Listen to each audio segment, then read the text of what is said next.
छाबड़ा की स्मृति में सेठी छाबड़ा परिवार निवासी गुवाहाटी एवं कोलकाता श्रीमती रतनमणि देवी सेठी, श्रीमती इंदिरा देवी छाबड़ा, श्रीमती प्रीति जैन, श्री सुरेंद्र जैन, श्रीमती रिया जैन, श्री सिद्धांत पौत्री दामाद, श्रीमती सलोनी, श्री सिद्धांत जी रारा दुल्हन साड़ी, श्रीमती मोनिका जैन, श्री अजित जैन, आयुषी, अर्नव, श्रीमती रितिका जैन, श्री विनीत जैन, विवान, देवर्ष, पुत्री एवं दामाद, श्रीमती ऋतु चूड़ीवाल, श्री सुधीर जी चूड़ीवाल, दोहित्र, Rishit, Hardik. Firm Indira lodges warehousing और logistic park, Guwahati, Assam. Computer vision works, वितरण घर, Guwahati. Navkar www.navkargroup.in। Aluminium framework प्रणाली, कॉलम बॉक्स, शटरेक और वस्तु उत्पादों के निर्माता, कोलकाता, पश्चिम बंगाल।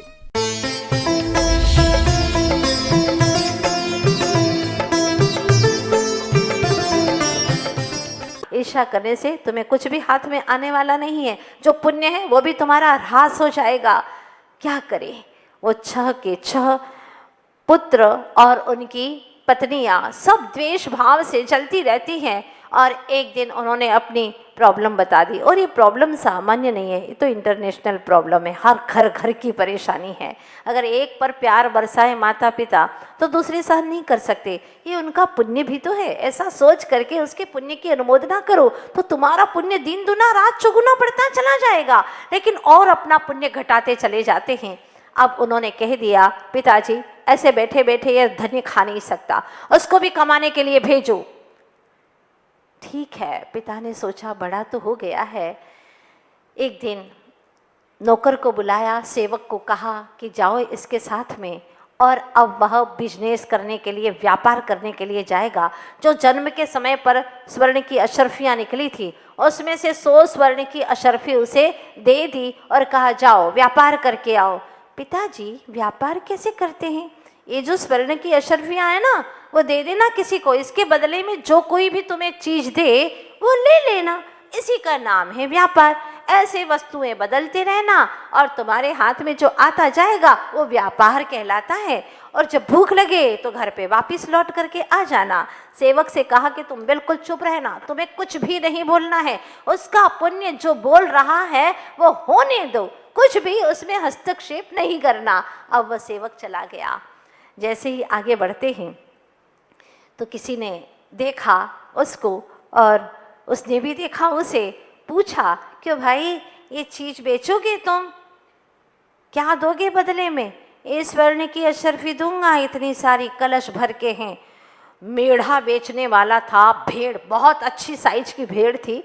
उसने कहा ये तो बड़ी अच्छी बात है, इतनी सी भेड़ के बदले में मुझे स्वर्ण की अशर्फी मिलती है तो बड़ा अच्छा व्यापार हो गया। आज पता नहीं किसका मुंह देखा था, प्रातः सवेरे बड़ा अच्छा काम हो गया। उसने मेढ़ा दे दिया, 100 स्वर्ण की अशर्फी ले ली, उनके चरण छूनिए, बार बार धन्यवाद दिया। धन्य तो नाम था ही, धन्यवाद और मिल गया। बड़ा खुश कि आज मैंने पहली बार व्यापार किया है। बड़ा खुश हो जाता है, फिर आगे बढ़ता है और व्यापार को आगे बढ़ाना है। पिता ने कहा है कि व्यापार को तुम्हें अच्छे से करके आना है। सब भाई भी व्यापार करते हैं, तुम तो कुछ करते ही नहीं हो। सबने कहा है बार बार, तो मुझे भी अच्छे से व्यापार करना है। एक बैलगाड़ी जा रही थी, पुरानी थी, वो बैलगाड़ी जा रही थी। उसने कहा, बैलगाड़ी बेचोगे? उसने कहा, हाँ बेचनी तो है मुझे, पर बदले में क्या दोगे? ये मेढ़ा दूंगा तुम्हें। नौजवान और हट्टा कट्टा, इतनी अच्छी साइज है उसकी। बड़ा खुश हो गया बैलगाड़ी वाला। सोचा कि मेरी तो पुरानी बैलगाड़ी से कुछ आने वाला है ही नहीं, लेकिन ये तो मेढ़ा दे रहा है, बहुत अच्छी बात है, बदल दो। उसने झट से बदल दिया, बैलगाड़ी दे दी। बड़ा खुश था, धन्य, और उसने भी धन्यवाद दिया। अब आगे और जाता है तो एक व्यक्ति, पलंग की फ्रेम थी खाली, वह ले करके जा रहा था। बड़ा दुखी था, गरीब सा दिखाई दे रहा था। उसने पूछा, दोगे ये चीज़ मुझे, बेचोगे, व्यापार करोगी मेरे साथ में? मैं तुम्हारे साथ में व्यापार करना चाहता हूँ, क्या दोगे बदले में? मैं तुम्हें पूरी बैलगाड़ी दूंगा। तो उसने सोचा मन ही मन, कितना पागल व्यक्ति है, पुरानी पलंग की फ्रेम मांग रहा है और पूरी बैलगाड़ी मुझे देना है। हाँ हाँ हाँ, मैं देना चाहता हूँ, ले लो आप, बहुत अच्छा बहुत अच्छा। इस तरह से बड़ा खुश होकर के वह पुराना पलंग की फ्रेम उसको दे देता है। 4 डंडियाँ थी और पाए थे और कुछ तो था ही नहीं। अब वह घर लेकर के आता है, शाम ढलने को थी, भूख लग रही थी, घर पे आता है और 6 भाई उनकी पत्नियां सोच ही रहे थे, देख ही रहे थे झरोखे से कि क्या व्यापार करके आता है, देखते तो हैं। और देखा एक पुराना पलंग ले करके आ रहा है, बड़ा खुश हो रहा है। 6 भाई बहुत ही उसकी मजाक उड़ाते हैं, हंसते हैं, बहुत हंसते हैं, अट्टहास करते हैं और उसकी खिल्ली उड़ाते हैं। लेकिन धन्य कुमार को कोई फर्क नहीं पड़ा, वो किसी की बात का बुरा मानता ही नहीं था, उसे गुस्सा आता ही नहीं था, बड़ा पुण्यशाली जीव था। तो कुछ भी नहीं बोला, माँ के पास में आया, माँ ने पीठ थपथपाई, पिता ने धन्यवाद दिया, बेटा शाबाश शाबाश बेटा, आज पहली बार तुम कुछ व्यापार करके तो आए, बहुत अच्छा। क्या लेकर के आए? पिताजी मैं ये पलंग लेकर के आया हूँ। बहुत अच्छा। माँ बहुत खुश हुई, बहुत खुश हुई और सारे भाई पास में आ गए। देखो माँ की बुद्धि मारी गई है, हाँ मति मारी गई है। क्या स्वर्ण की अशरफियाँ दे करके हाँ इतना बड़ा घाटा करके आया, फिर भी माँ पिता खुश है? क्या है ये, समझ में नहीं आता। अंधा प्रेम लुटा रहे हैं और बहुत सारा उपहास करने लगे। लेकिन धन्य को कोई फर्क नहीं पड़ा। ला बेटा उसको मैं साफ कर दूं और मैं धो लूँ इसे। जैसे ही माँ उसको लेकर के बैठती है और हंसते हैं। देखो ये पुराने पलंग को धोने बैठी बुढ़िया की तो मति खत्म हो गई है, सठिया गई है। ऐसे ऐसे अपशब्द माँ के लिए कहने लगे, लेकिन माँ चुप थी। माँ के मन में एक ही विचार था, मेरा धन्य पापी नहीं हो सकता, वो व्यापार करके आया है तो कुछ न कुछ अच्छा ही करके आया होगा। और जैसे ही वह पलंग को अच्छे से घिस घिस करके साफ करती है, पाया निकल जाता है। जैसे ही पाया निकला उसमें से बेशकीमती रत्न मोती ऐसे ऐसे माणिक नीलम जगमगाते हुए सारे कमरे को प्रकाशित कर दिया। वाह! और भाई सबके सब बिल्कुल आश्चर्यचकित हो गए। ये क्या? मानना पड़ेगा, हाँ मानना तो पड़ेगा भाई, कैसा बिजनेस करके आया है और ऐसे बेशकीमती मोती लेकर के आया है। उसमें एक चिट्ठी निकलती है।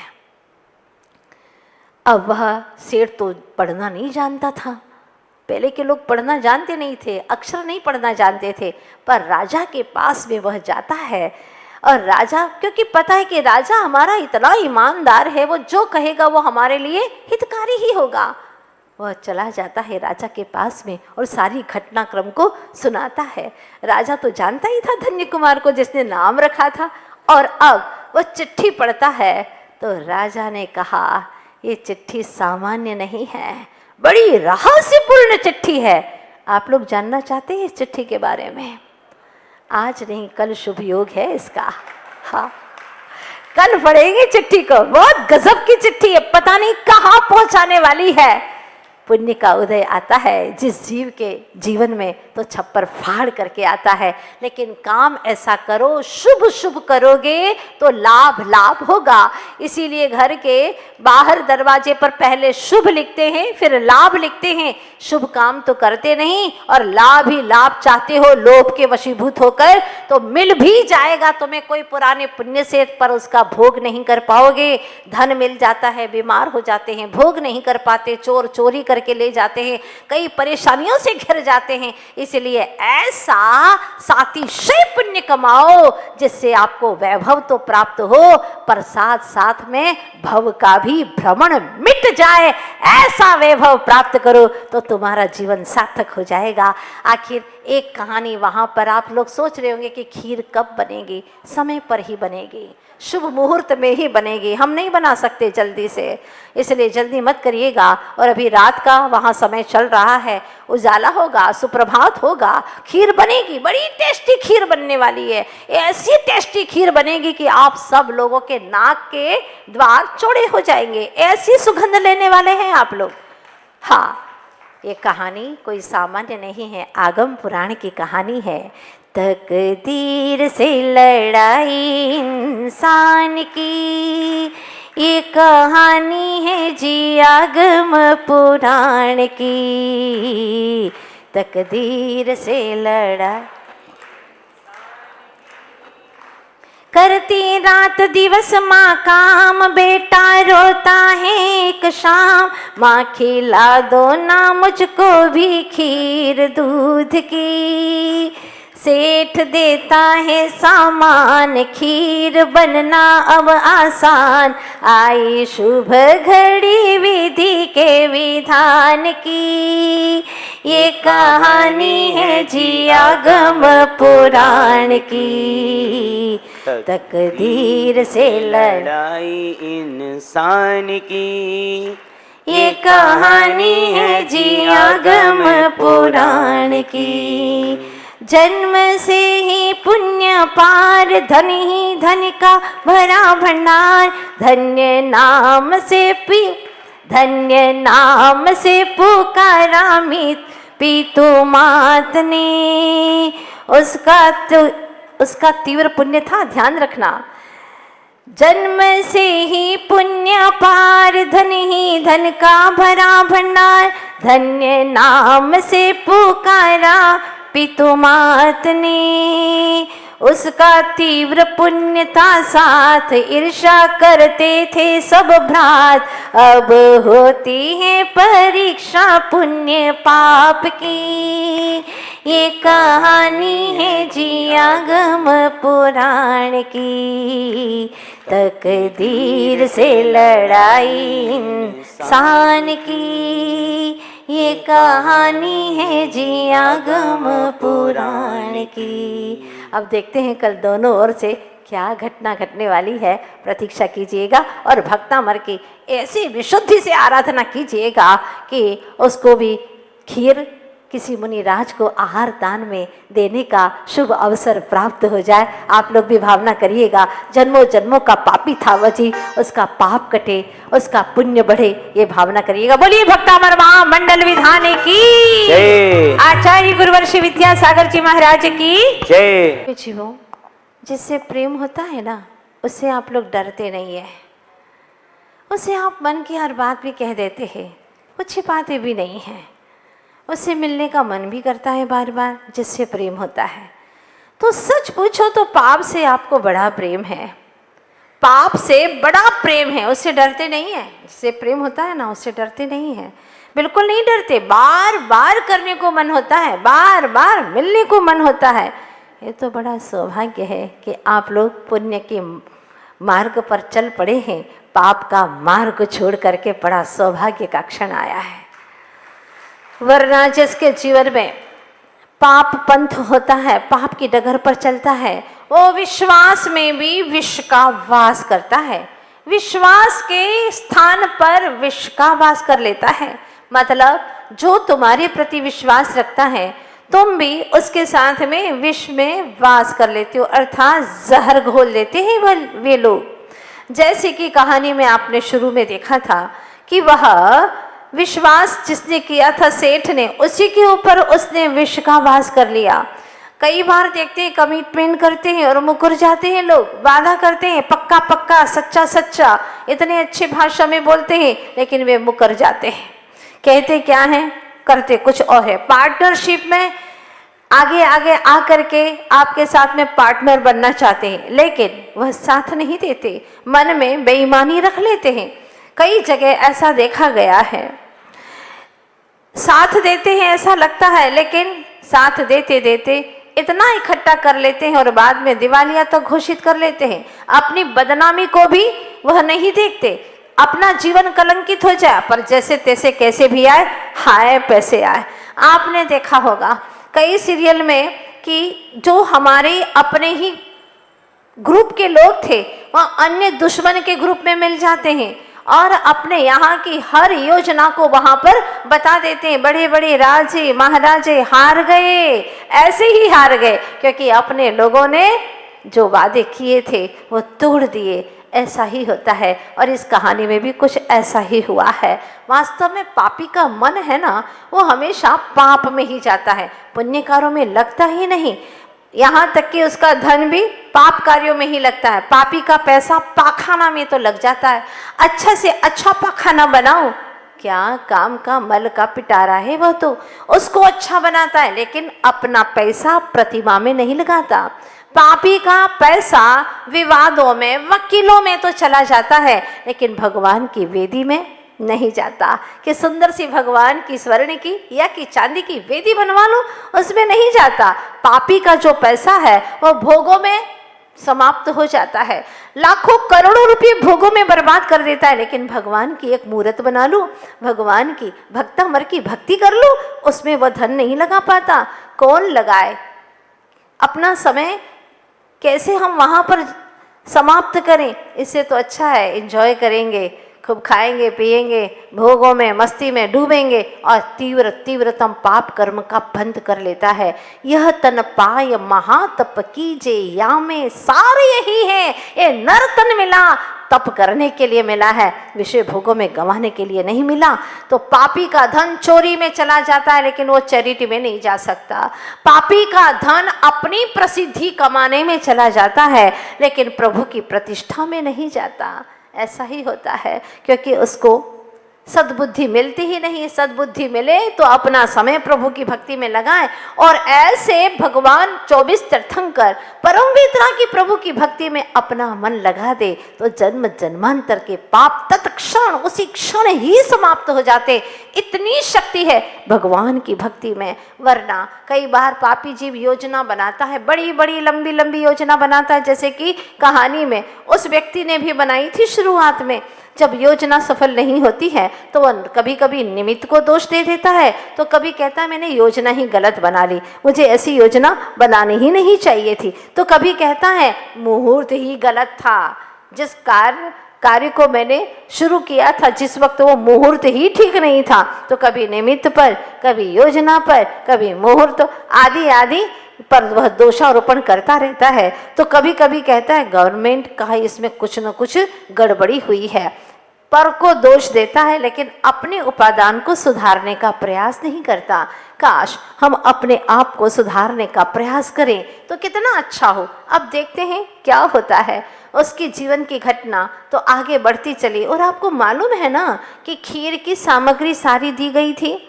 हाँ, पर अभी तो रात है, गहन रात है, और जाड़े की रातें हैं, ठंडी की शुरुआत हो गई है, लंबी लंबी रातें होती हैं, एकदम तो उजाला होने वाला है नहीं। दूसरे देश में चलते हैं हम, दूसरे क्षेत्र में एक बालक ने जन्म लिया था, आपको ज्ञात है ना, जिसका नाम धन्य कुमार रखा गया था। जन्म लेते ही धन की बारिश होने लगी, राजा ने नाम रखा धन्य कुमार। और अब की बार क्या होता है, व्यापार के लिए भेजा गया, क्योंकि 6 भाई ईर्ष्या से जल भुन रहे थे। पिताजी से कहा कि बैठे बैठे खाता रहता है, उसको भी व्यापार के लिए भेजो, ऐसे कब तक खाता रहेगा। आखिर व्यापार करने के लिए गया था, मालूम है ना कल आपको, और वह अपने जन्म के समय निकली 100 स्वर्ण की अशर्फी लेकर के गया था। उसके बदले में अंत में एक पलंग लेकर के आया।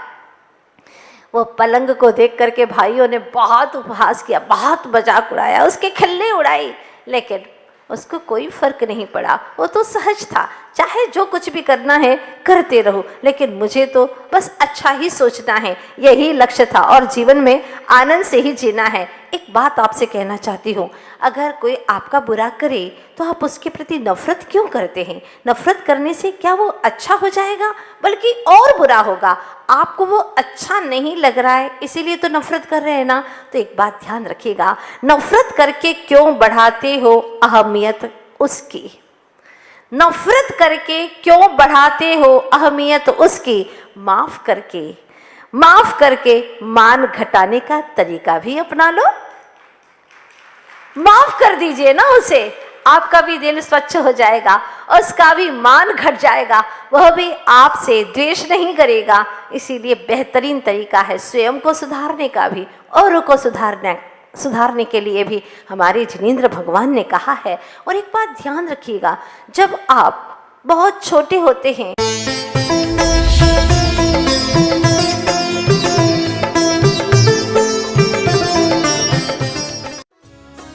इस कार्यक्रम के पुण्यार्जक थे श्री कंवरी लाल जी सेठी एवं श्री सुमेरमल जी छाबड़ा की स्मृति में सेठी छाबड़ा परिवार निवासी गुवाहाटी एवं कोलकाता, श्रीमती रतनमणि देवी सेठी, श्रीमती इंदिरा देवी छाबड़ा, श्रीमती प्रीति जैन, श्री सुरेंद्र जैन, श्रीमती रिया जैन, श्री सिद्धांत पौत्री दामाद, श्रीमती सलोनी, श्री सिद्धांत जी रारा दुल्हन साड़ी, श्रीमती मोनिका जैन, श्री अजित जैन, आयुषी, अर्नव, श्रीमती रितिका जैन, श्री विनीत जैन, विवान, देवर्ष, पुत्री एवं दामाद श्रीमती रितु चूड़ीवाल, श्री सुधीर जी चूड़ीवाल, दोहित्र, ऋषित, हार्दिक।